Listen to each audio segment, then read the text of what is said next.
Assalamualaikum warahmatullahi wabarakatuh. Kali ini saya mau membahas tentang tips dan trik membuat skripsi ya bisa cepat selesai. Ya, banyak dari teman-teman dalam membuat skripsi itu terkadang tidak selesai-selesai skripsinya. Ya, kenapa tidak selesai? Mungkin banyak alasan atau banyak faktor. Ya, nanti coba kita lihat.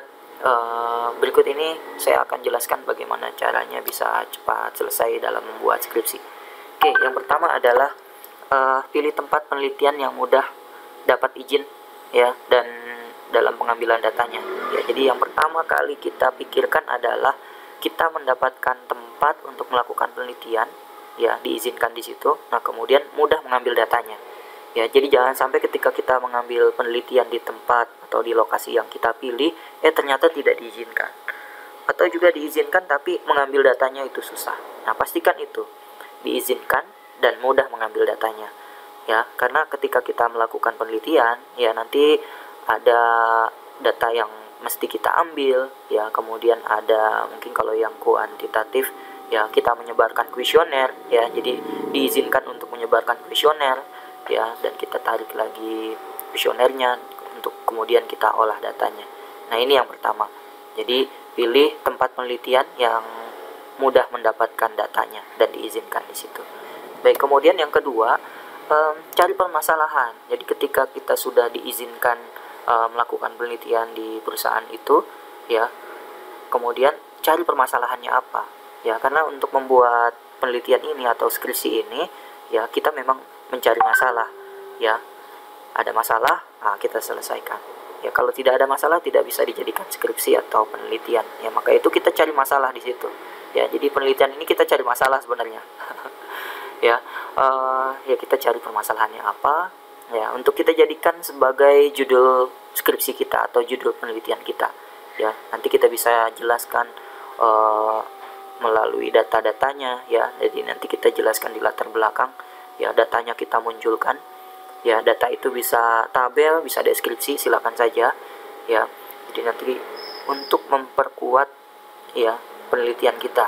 Ya, jadi misal judul kita kuantitatif, ya misal pengaruh kualitas produk, kualitas pelayanan, ya kemudian terhadap keputusan pembelian. Nah, munculkan data-data itu ya sehingga terlihat jelas permasalahannya di mana.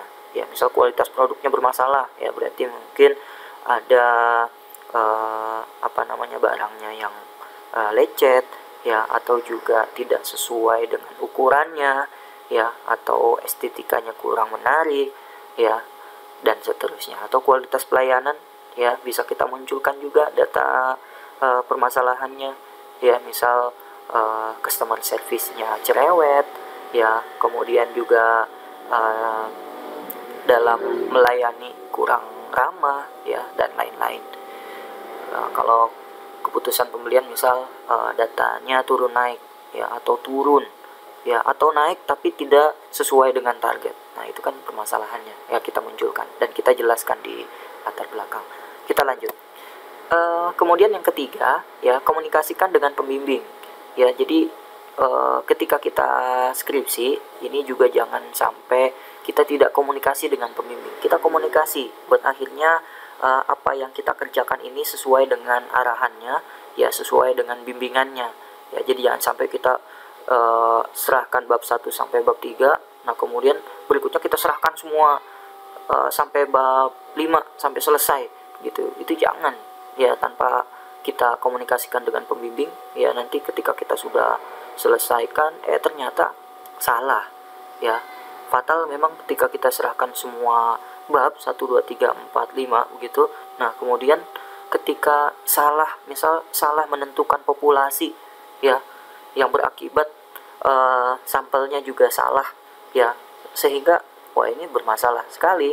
Ya ketika kita sebarkan kuesionernya ke beberapa orang sampel yang kita tentukan salah tadi, ya ini maka merubah juga hitungannya. Atau juga ketika kita, kalau yang kuantitatif itu ya ketika kita menentukan kerangka berpikirnya salah, ya ada indikator, ya di situ ada variabel, ada indikator, ada dimensi, ya menentukan itu salah, ya berarti pembuatan kuesionernya juga akan salah.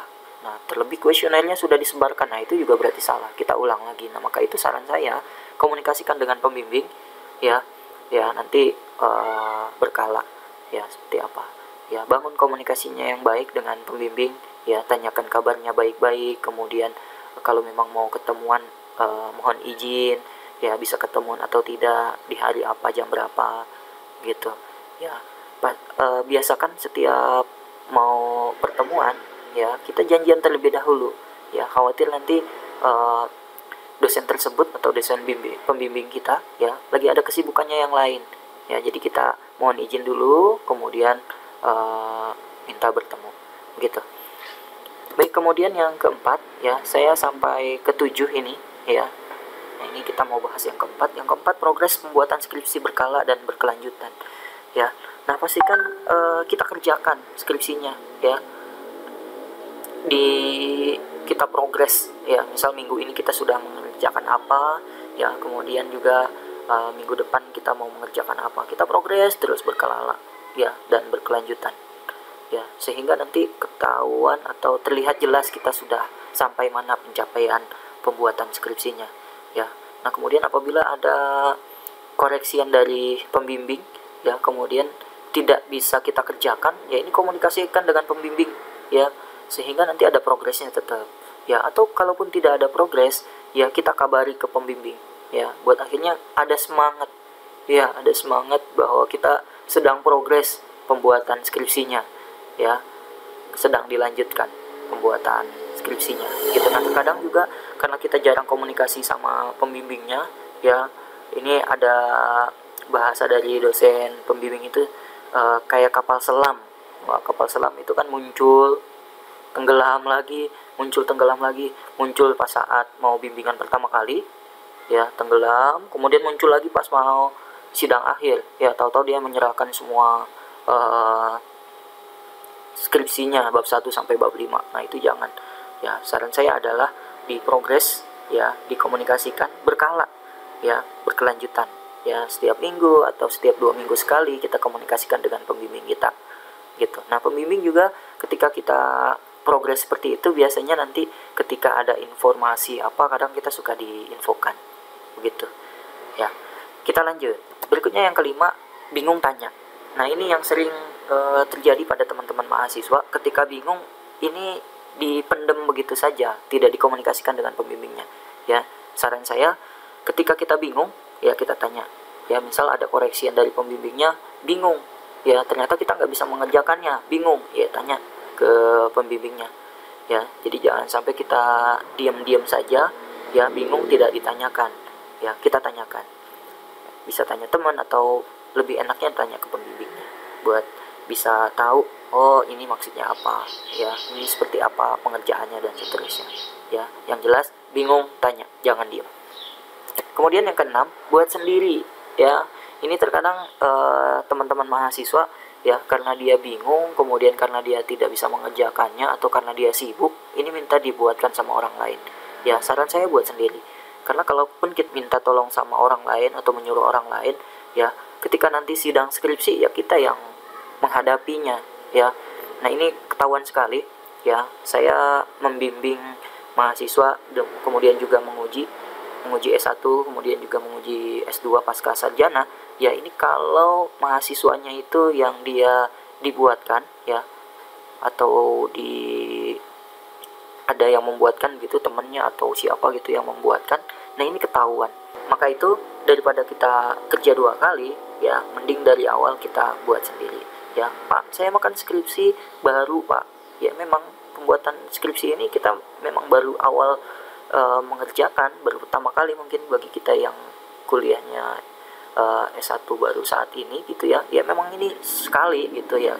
Ya kita belajar, ya, dari awal. Oh, ini dapatnya dari mana, kemudian bagaimana cara mencarinya, oh ini mana cara membacanya, seperti apa cara membacanya, gitu, ya.